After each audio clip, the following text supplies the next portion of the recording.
Welcome everybody to Elevated Consumption, the platform where business, culture, and innovation collide. From premium experiences to industry-shaping conversations, we bring you the stories and insights that define the future of lifestyle and consumption. Now let's dive into one of the most dynamic industries of our time, cannabis. This is Cannabis, What the Future Holds, where we explore the innovations, challenges, and game-changing trends shaping the future of cannabis. From market disruptors to industry pioneers, we dive deep into the business, culture, and evolving landscape of this booming industry. Chris Martinez, welcome, our guest today. Our first segment is Introduction and Evolution of Cannabis Testing. Chris, can you start by introducing yourself and what your role is at KHL Labs? Absolutely. Dean, Lewis, thank you guys for hosting me. Really appreciate being on the podcast with you guys. Super excited for what you guys have put together, and looking forward to following you guys in the future. Thank you. So, name's Chris Martinez. One of the co-founders of KHL Labs. Better there? Yeah. You want me to get real close, huh? There you go. You have to Get pay. personal. Yeah, you gotta take me to lunch first. So yeah, Chris Martinez, I'm the founder of KHL Labs. We founded the first cannabis testing lab here in Florida. Lucky enough, we started the company in 2016, really looking at the space and seeing how we can add value. My business partner's background's in technology, and mine was in medical devices, working through patient outcomes. So really trying to apply the things that we've done over the last 10, 15 years and really bring that to cannabis. So we started our first lab here in Florida, in South Florida, and really focusing on lab testing in terms of the quality of the data that everybody was generating and what everybody was doing with that data. So we built a technology company that essentially built a LIMS software system specifically for cannabis. And then, again, humbled enough to start the first lab here and really immerse ourselves in the CBD and hemp space in 2018 when there wasn't a lot of regulation surrounding testing for cannabis, and propped up the company based on hemp and CBD testing at the time. Once the regulations got implemented here in Florida, we were very much involved in the legislative process. We started, the company with 10 or 15 employees, and today, at our peak, we were in 10 states, 300 plus employees. Today, we're 7 states and about 160, 170 employees, and looking to expand it to a few markets. So we're very humbled to be here and excited to talk about, the industry in terms of testing. Very cool. That's awesome. So how has the cannabis testing evolved since KHL Labs entered the industry? So in the very beginning, ultimately it was a function of the operators wanting to test what they believed was in the best interest of putting their products, in the market, and there really wasn't a lot of regulatory structure surrounding that. So, like I said, people were doing what they believed was best for their products, and then obviously regulations came into play, and it forced the operators to test a specific amount of product to ensure safety for the patients who are consuming these products, especially on the medical program here in Florida. What were the biggest hurdles in establishing standardized testing protocols in the early days? So for us, really what was the big focus was standardizing the technology, standardizing the methodology that we were using to extract these products, and really implementing that in a national setting to really impact the reproducibility of testing with the right quality controls in place to ensure customers were getting quality data and not just running samples through a machine and giving them the highest level of potency they can get. So how does KHL Labs work with both regulators and businesses to shape industry standards? So I think what adds value for us is the technology, right? So we always harp on it when our team goes out into the market to talk to new prospects. We really push technology. So for us, being able to have visibility into the data sets. I think today it's very fragmented across a lot of operators where they're using either Microsoft BI or different tools, but they're on 3 or 4 different platforms and nothing's communicating together, and it's a pretty heavy lift to consume all that data and normalize it. So adding that value, especially on the testing side, where we can have visibility into all the testing data and normalize it and present it back to the customer, I think was our biggest value add in how we're helping shape the industry. Awesome. Cool. Here at Kaicha Labs, we have specialists for LCMS technology, GCMS technology, HPLC technology, and ICP-MS technology. So we've invested the time and education with Shimatsu to get our staff trained up to speed with the latest technologies that are available in the market space.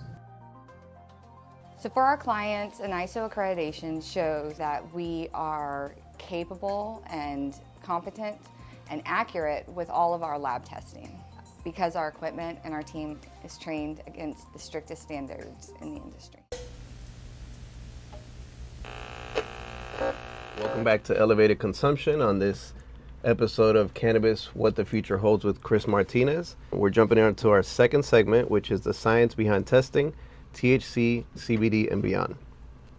Chris, can you break down the testing process for a cannabis product from intake to final certification? Sure. So from the intake portion, once the sample reaches the lab, there's a transfer of custody, which is a sign-off between obviously our drivers and the lab itself. We do all this digitally so the customer has real-time access to the transfers of custody and be able to track samples to and from the facilities. Once that happens, it gets checked in, it gets photographed, there's a QR code assigned to the product. That QR code follows it through its entire life cycle in the lab. You have lab technicians who then weigh out samples. The first sample that's taken is for micro to avoid any cross-contamination of the sample. And then from there, potency and pesticides, heavy metals, residual solvents as needed, and terpenes are sampled out, and then an extraction happens, whether it's liquid. If they're gummies, sometimes we put them in a negative 80-degree freezer to freeze them and then powderize them. But then a liquid extraction is completed, depending on how long it has to be extracted for, 30 minutes, 45 minutes, an hour, depending on the method. Then those samples are pipetted out. A retention sample is prepared. One is prepared for the sample itself to be run in the instrument. And then, typically depending on the method, it could be anywhere from like a 45-minute run time to an hour, depending again on the analysis that's being performed. But from there you have an analyst who reviews that data, reviews the chromatography, and then transposes that information onto a COA. And then the COA is reviewed by, so we have a 3-step process, so it's quality controlled, compliance looks at it, and the lab directors do a final sign-off. What are the key differences in testing for THC, CBD, and minor cannabinoids? I think for the most part, the tech stack that everybody uses is an HPLC. I think some of the challenges are the way people extract them. Some of the challenges are the products themselves. There's constantly new products hitting the market. So the approach isn't really the same for a lot of these new SKUs that are coming out. So it's really being flexible enough and able to adjust based on the products that are being sent to the market. But what really sets aside is the standards that everybody's using, right? I think that's a big part of the challenge in this industry. There's anywhere from 20 to 25 different vendors who provide those standards, and in terms of the way they're prepared and the stability of the analytes inside of those standards, it really swings results for customers across the different industries, across the different markets. So that's probably one of the biggest challenges behind potency testing today. How do different product formats, such as flour, edibles, concentrates, beverages, etc., impact testing procedures? In terms of approach and how they're... Yeah, like is there differentiation based upon what the product is, if it's flour or if it's a concentrate? Or how much you have to test? Like I know in flour, I think you have to test something like 15 grams or something like that. Yeah, so that's a great point. In terms of how much product actually has to be sampled in preparation to test the sample, one of the challenges that we have is the batch that's being sampled is the sample size that we're selecting is representative to the batch size. And sometimes, and depending on the market, it could be anywhere from 10 or 15 grams up to 20 grams, but the harvest is a few hundred pounds. So we're taking a small subset of a huge harvest and making that representative of the entire batch sometimes is challenging for sure. Are there specific challenges in testing infused beverages compared to traditional edibles? Some of the challenges that we've seen really is surrounding the sourcing of, like, let's say the cans, for example, right? Some of them have liners inside of them, and based on the way that the operator makes their beverages, we've seen cannabinoids stick to the side of the liner. So when you do a sample size, we know what's going into it, right? And there's obviously a label on it. So a lot of the times when we do our rinse, if you don't use a certain solvent, you leave cannabinoids stuck to the liner, and then it's not representative of the actual result of what's in the product. So just little challenges like that we found along the way, and everybody's sourcing their goods from different areas, right? And sometimes these operators will change a particular product type that they're sourcing and not notify the lab. We're moving through hundreds, if not thousands, of samples in a day, and all of a sudden we get a phone call from a customer, hey, this, the product's not meeting spec, right? But nobody notified us, that there was a change in these particular cans, right? Where does stabilization play into that? Do you mean like stability studies? Yes. Some states require it.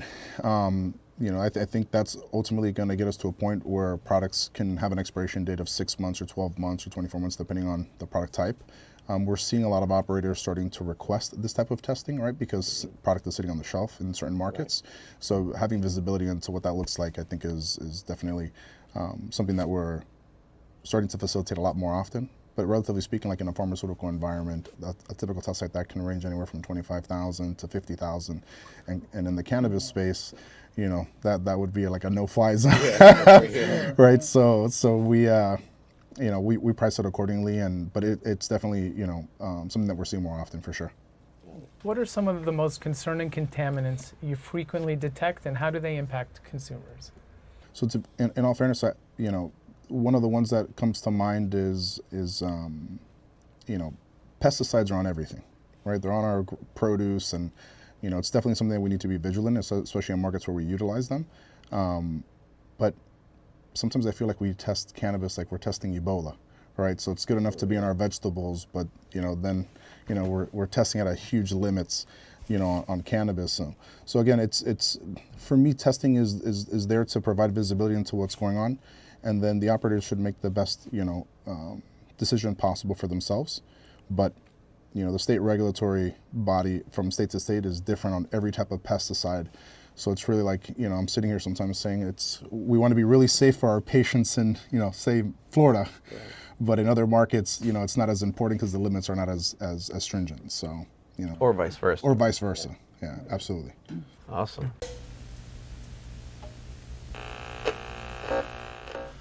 In this segment, we're going to focus on regulation, compliance, and industry challenges. Chris, with each state having its own cannabis regulations, how does Kecha Labs navigate compliance across multiple markets? That's a great question. So the technology that we built, the software, our LIM system, our laboratory information management system, really has been a staple for us in order to creating framework around the different regulations by market. A lot of the off-the-shelf solutions don't offer that kind of diversification. Everything would have to kind of be built out based on that unique state. So we're able to take APIs into our equipment and move into different markets and expand our footprint and easily integrate the regulations from the state. Really, it takes maybe 30 minutes to kind of set it up in the system, and essentially that becomes an automated process from there on out. And pardon me, what API is? So API would essentially be the way either our seed to sale, metric, BioTrack, those systems are communicating into our tool, and that's everything from like a seed to sale system is what we call it. So it integrates into that, and then we integrate into the software of the equipment that does the reading of the chromatography and the analytical work portion of the test itself. Yeah, essentially it's a key that reads and feeds information, right? Exactly right. It sends information both ways, absolutely. Yeah. So have you encountered companies trying to cut corners or bypass testing regulations, and how do you ensure integrity in the industry? Yeah, I think our what we noticed, there's a lot of news surrounding what's kind of going on in our industry, and it's definitely a challenge for us, right? We can only facilitate so much as the testing, but the ethics of the operators, is unfortunately out of our control. We spend a lot of time with our teams communicating to our customers best practices, constantly offering advice on ways to mitigate certain challenges they have, whether they're environmental or microbial challenges. If they're looking at increasing potency levels or terpenes, we really add value through the data sets that we have available to us through our software, and we really are a data leading operator in terms of you can tell me everything that you want to tell me, but seeing it is believing it, right? So when a sample fails for micro and you can show the customer a plate with multiple colonies on it, that's different than saying, hey, I sent it off to a piece of equipment and the result that came back, was not in your favor, right? And it's more of a conversation. Seeing the actual plates is very telling for the customers, for sure. What are the biggest challenges cannabis testing labs face when working across different regulatory environments? I think it's really the enforcement by the regulators, right? In some states you have under regulation where they're not involved, and then in other states you have over regulation where they're overstepping kind of their framework of what they're able to do or within their scope.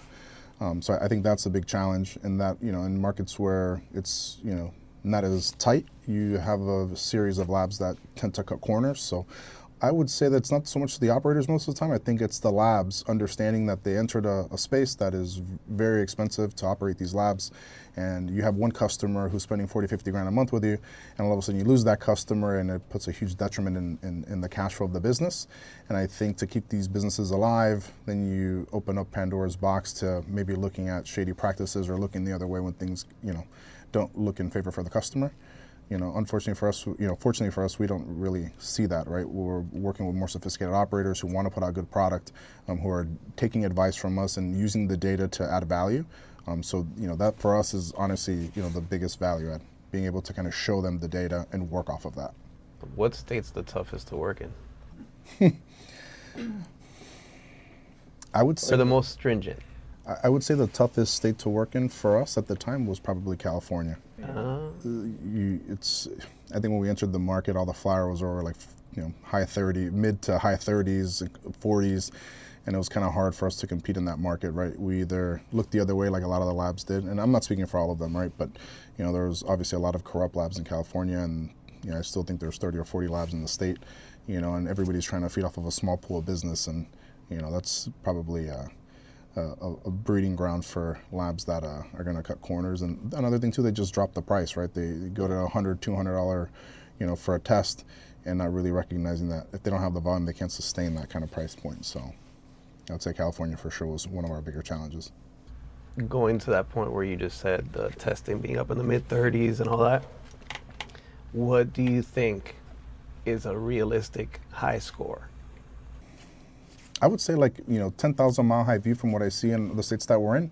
I would say most of the products in mid 20s to the, higher end of the 20s. You still have these low 31s, 32s that pop here and there. You have some genetics that do really, really well. But the vast majority of the product that's being grown is somewhere in that mid 20s. You still have your low 20s and your high teens, that come across depending on, the operator, and the genetics that they have that they're working with. But, I would say historically it's probably somewhere in that mid 25 to 27, somewhere in that range. Yeah, because I don't know about you, like when I see product and I see a super high THC score, I'm skeptical about how real that is. Because I mean, you think about the breakdown of the plant. There's some waste. There's 30% THC. There's 10%, terpenes. How much is what's the cutoff realistically for a THC score?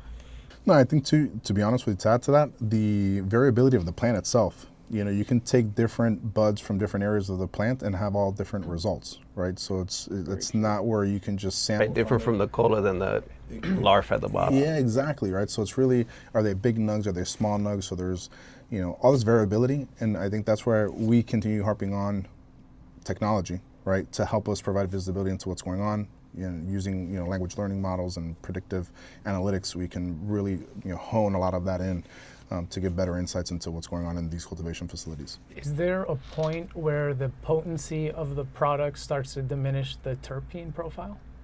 I think you kind of see everything across the board, right, in terms of scope. But I think the reality is the consumer and the operators are starting to educate in terms of, it doesn't necessarily have to be a high 30s, to have a good smoke or a good experience. You are seeing a lot of products in the high teens and the mid teens with a good terp profile, and people are really enjoying that experience. So, I always leave it with the analogy: when you go sit in a restaurant, you don't go and ask the bartender for the wine list and go, give me the highest, alcohol per volume in the bottle, right? You're looking for the best taste, and it's more The experience. It's more of an experience. So I think we're on our way there, but I still think we have ways to go, because you go to Las Vegas, and they're not over there looking to consume a 16 with a nice terp profile. They're like, we're here for 3 days. Yeah. we want to have a good time, right? I want to be on another planet, right? So what impact does the lack of federal legalization have on testing and compliance within the industry? I think the inconsistency on how we approach samples from lab to lab. I believe there's good groups out there who are, legislative groups that are representatives of multiple states that are working together in a platform where they're able to speak as a unit to the FDA and to the FDA, to the FDA and to the DEA, and really try to bring some type of standardization to the space. Understood.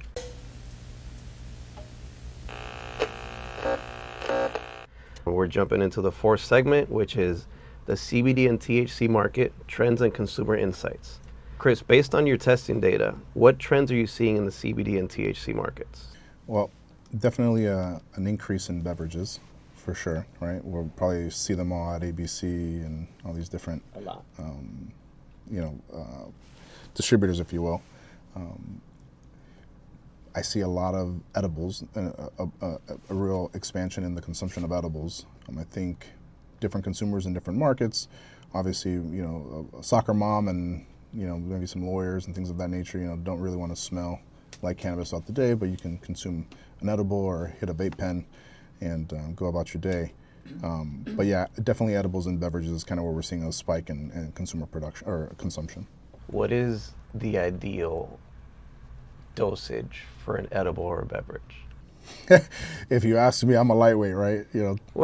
I think most people have a misconception that, let's go and take 50 milligrams, but once you go, there's no coming back. So once, that's what I'm saying. Like, what would be the ideal? Is it 5, 10 milligrams, 20? I think it really, the consumer or patient's tolerance, right? Just like alcohol, right? Or have they consumed in the past? Is it their first time?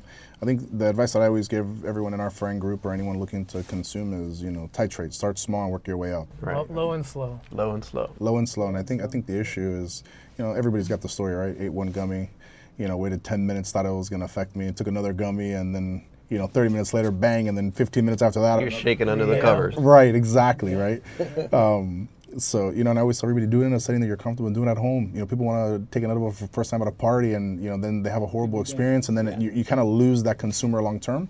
So, I tell everybody, do it at home, movie night or whatever with you and your partner. And, everyone that has done it, in that way usually has a positive experience. So, but yeah, start low and slow. And I think 5, 10, to answer your question, is probably the right space, unless you've been you're seasoned and you want to double up on your gummies. Nice.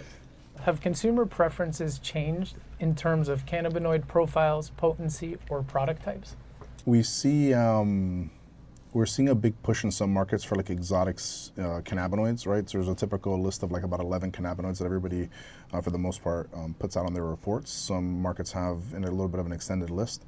But we are seeing requests to do more of these unique cannabinoids.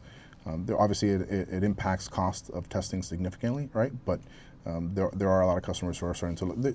The more data points you have, the better off you are. And I think that's kind of what everybody's looking into now.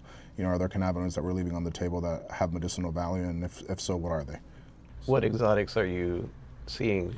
It's like THCP and actually I could tell you. Hold on, let me pull up a list and I'll give you guys a quick little list. And is it cannabinoids that you're exposed to depending on the temperature that you're vaporizing at? Because I've done a lot of research on cannabinoids and essentially, so like THC burns off at 315, 320. Sure. But then there's exotics that once you're up in the 550 degrees, then you're starting to see those others. And I think that's the idea, right? To be able to understand what's in the product and then follow it through the entire life cycle of the consumption of the product and see what type of medicinal or consumer benefit they're having to it. Some of the cannabinoids are like HHC, RNS, D9-THCP, D8 THCP, THCB as in boy, THCH, CBT, CBNO, D9 THCO, and D8 THCO, right? So those types of cannabinoids, and I think in the CBD hemp space, those cannabinoids are constantly changing, and then the products change, and that's like the main, selling point for a particular product. It's very difficult to play catch up in that space because they're constantly changing different cannabinoids. So being able to have this extended list, we can service a way broader audience of customers. So that's something that we're looking at. So in the hemp space, you're saying different cannabinoids. Is that because of the genetics, that it's coming from different parts and it's coming with different cannabinoids, or? I have no idea what's driving this, right? We're taking the inbound calls, and people want pricing, and the standards are expensive because they're not the mainstream top 10, 15 cannabinoids that everybody's using. So the accessibility to them is minimal. There's only a handful of companies that offer them.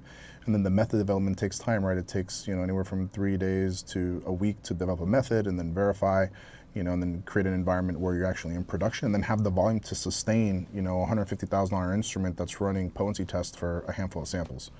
So, there's that element of it as well.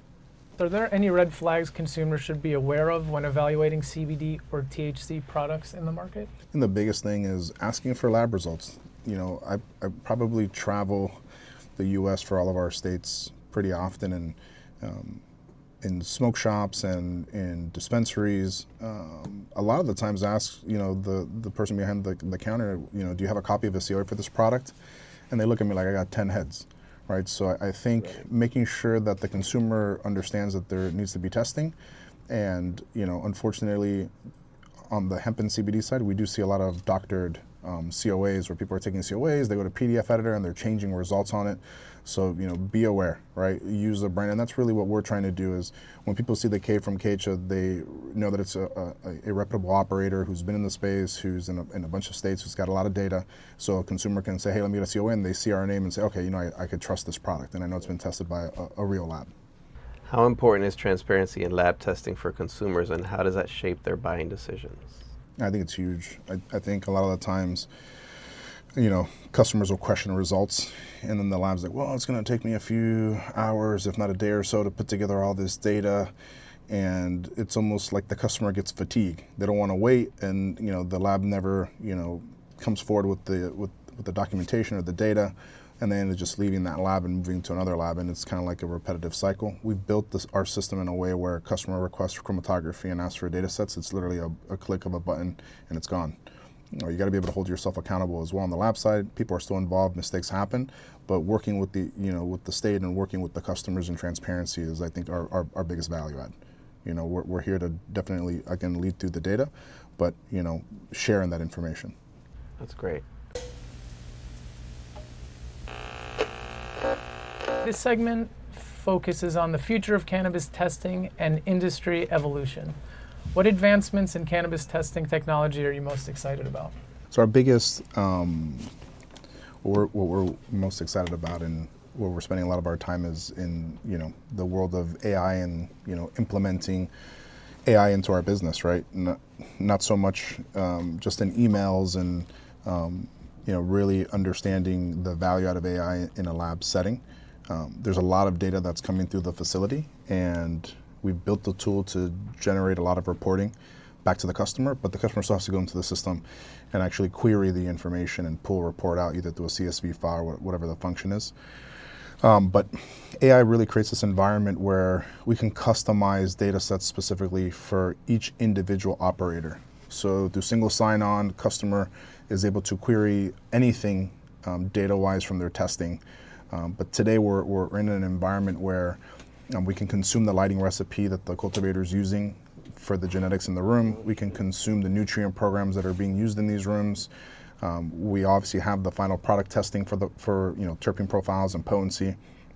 And we're able to then prompt the system and ask it, hey, how do we increase our potency, right? How do we increase our terpene profiles? Or how do we reduce it to get into, you want to create an environment where there's reproducible patient outcomes, right? On the patient side and the consumer side. So, if you can understand what the patients are consuming, what they like, and then you can impact the cultivation environment to produce something that then creates reproducible outcomes, right? It's an absolute game changer in personalized medicine. So I think for us, being able to push that information back to the cultivator or the processor or the manufacturer for that matter, using that data to make educated decisions that ultimately impacts the patient is really kind of where our strong suit is today.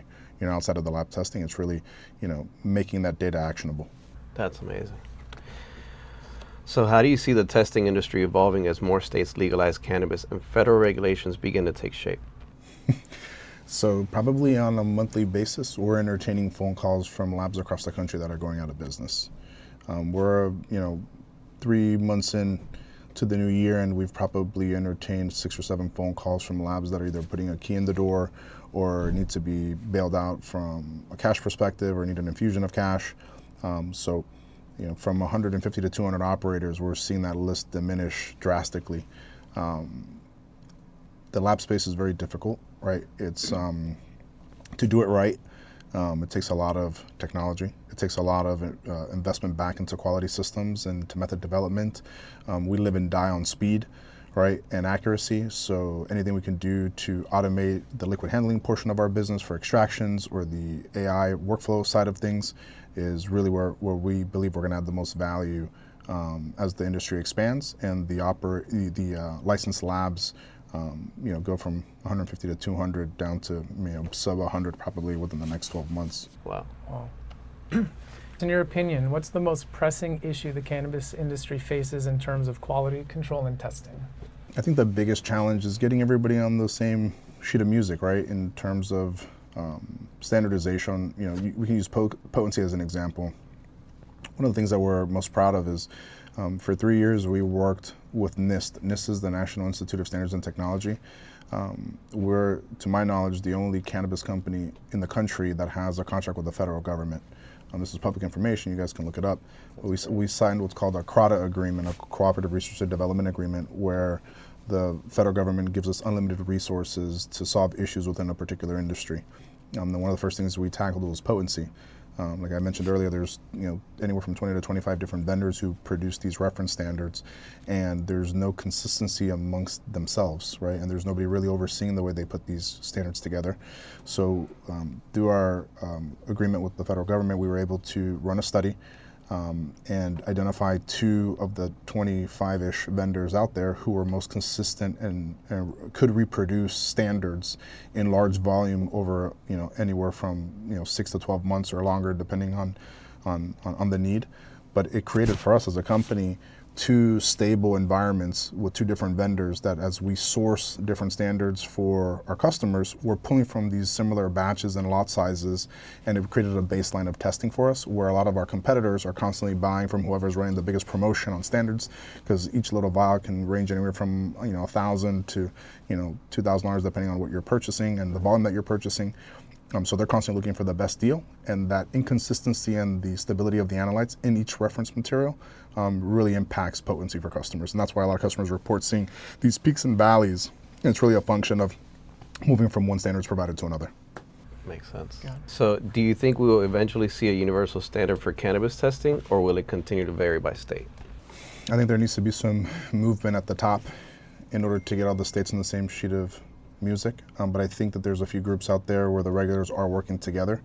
I think one of the challenges is, to my knowledge, I'm not sure how much testing data is actually being shared with them, and I think understanding best practices from each individual market, it would be a great, it would provide a great visibility as we build this out and make it a federal requirement and standardize it amongst, just like other industries, right? This is where we're headed. So, and I hope that that KECHA and the data that we're aggregating is really leading the way in this conversation. That's awesome. All right, cool. Entering our final segment, Chris, what's one piece of advice you'd give to new cannabis brands looking to build consumer trust through testing and transparency?